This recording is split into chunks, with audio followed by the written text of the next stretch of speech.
Hello everyone. ఏపీలో ED set counselling అయితే start అయ్యింది. ఫస్ట్ కౌన్సిలింగ్ కూడా అయిపోయింది, సీట్ అలాట్మెంట్ కూడా అయిపోయింది. కానీ చాలామంది స్టూడెంట్స్ అయితే కామెంట్ చేస్తున్నారు, సార్ సెకండ్ కౌన్సిలింగ్ ఉంటుందా ఉండదా, ఒకవేళ ఉంటే ఎప్పుడు ఉంటుంది, ఒకవేళ సెకండ్ కౌన్సిలింగ్ జరిగితే థర్డ్ కౌన్సిలింగ్ కూడా ఉంటుందా అని చాలామంది అయితే అడుగుతున్నారు. సో ఒకటమ్మా, ఏ కామన్ ఎంట్రన్స్ ఎగ్జామ్ అయినా సరే, అది ఏపీ పీజీ సెట్ అయినా, ఐసెట్ అయినా, ఈడీ సెట్ అయినా, ఇంక్లూడింగ్ ఎంసెట్ అయినా సరే, ఎలాంటి కామన్ ఎంట్రన్స్ ఎగ్జామ్ అయినా సరే ఉండేదే రెండు కౌన్సిలింగ్ ఉంటాయి.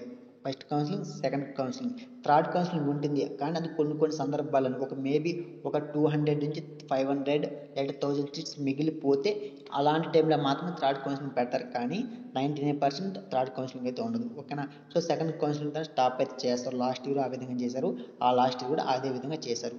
సో ఇది తర్వాత సెకండ్ కౌన్సిలింగ్ ఉంటుందా ఉండదా, ఉంటే ఇప్పుడు ఉంటుందంటే, సో మీకు ఫస్ట్ కౌన్సిలింగ్ అయితే మనకి ఈ మంత్ 9th కదా మీకు సీట్ అలాట్మెంట్ అయింది. సో ఇప్పుడు చాలా బ్యాక్గ్రౌండ్ వర్క్ అయితే ఉంటుందమ్మా. ఒకటి మీకే తెలుసు, ఇప్పుడు చాలామంది అయితే సీట్ అలాట్మెంట్ వచ్చిన తర్వాత చాలామంది అయితే ఆ సీట్ నచ్చక, యూనివర్సిటీ నచ్చక, అంటే కాలేజ్ నచ్చకను, వచ్చిన కోర్స్ నచ్చకను చాలామంది బ్యాక్ అయితే వచ్చేసింటారు.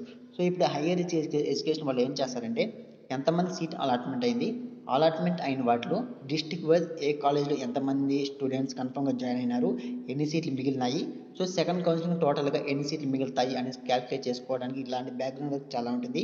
సో ఇలాంటి వర్క్ అంతా చేయడానికి మేబీ ఒక 10 to 20 డేస్ అయితే కంపల్సరీ పడుతుంది. కాబట్టి మీకు నెక్స్ట్ మంత్ 10th నుంచి ఆల్మోస్ట్ సెకండ్ కౌన్సిలింగ్ స్టార్ట్ అయ్యే అవకాశం అయితే ఉంది. సో సెకండ్ కౌన్సిలింగ్ సంబంధించి ఎలాంటి అప్డేట్ వచ్చినా సరే మన ఛానల్ నేను మీకు అయితే అప్డేట్ ఇస్తాను. ఇంకా చాలామంది అయితే ఇంకా ఏపీడీసీ కౌన్సిలింగ్ ఎలా జరుగుతుంది, డాక్యుమెంట్స్ ఏం కావాలని చాలామంది అయితే కామెంట్ చేస్తున్నారు.